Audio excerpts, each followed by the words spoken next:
I'm going to show you what it's like to drive a 1965 Shelby GT350.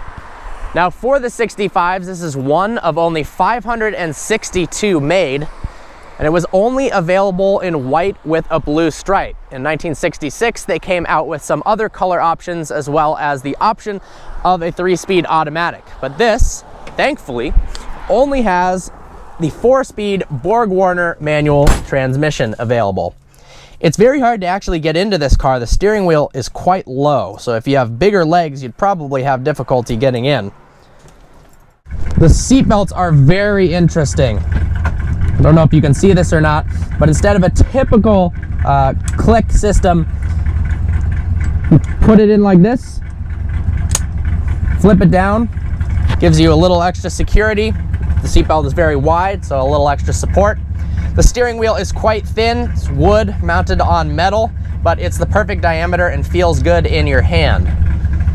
To activate reverse, pull that up, over, down, 4-speed, 1, 2, 3, 4. You'll notice it has no rear seats. It's got a spare tire.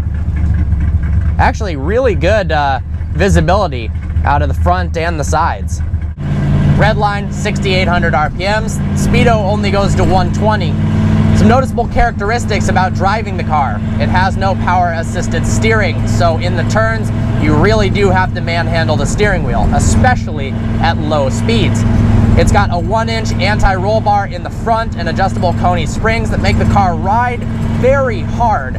Actually, the most suspension you're getting is out of the seat cushion itself, not the suspension that the car has.